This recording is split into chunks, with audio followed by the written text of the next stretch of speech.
difficult conversations that we've had as an offensive unit and with Will and I in general.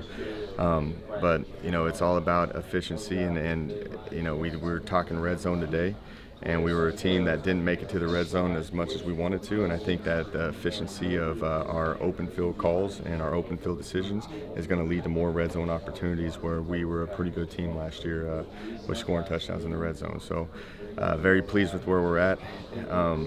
I think they're bought into getting into the right play call and understanding that you can't hit the home run shot every single time, and checkdowns are good. The depth chart obviously is going to be fluid up until you play your first game. Have you been personally surprised by anyone in the last couple of weeks that maybe you didn't think was going to be inching for significant playing time that's caught your eye?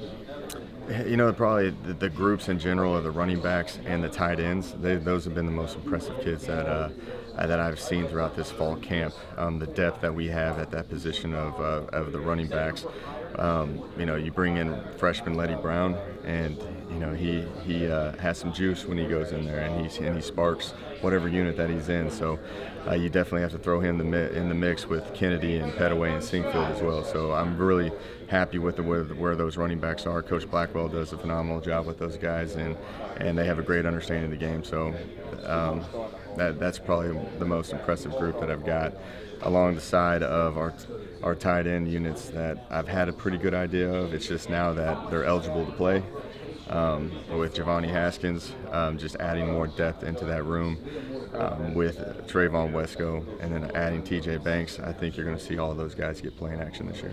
Have you had the discussion yet, or do you have a philosophy in regard to running back rotation? Because you have 4 guys that sounds as though that you'd be comfortable with putting in there. Do you mind if it's by committee, or would you like to see an established back? In my experience in the past with this, you really don't know, because we didn't have a true starter last year. But you throw those guys in the mix, and it's kind of a running back by committee. You script your play calls based off of what they're good at, and I think you rotate those guys in until it eventually will work itself out, and then you get a true starter from that point. But I'm really pleased with these 4 running backs right now, and I'm always putting the whole decision on Coach Blackwell right now, because it's a pretty difficult one to do right now, because all 4 of them are playing at a high level. Think you'll be more productive at backfield this year than last year? I think we will, and I think a lot of that has to go down with the experience of the offensive line.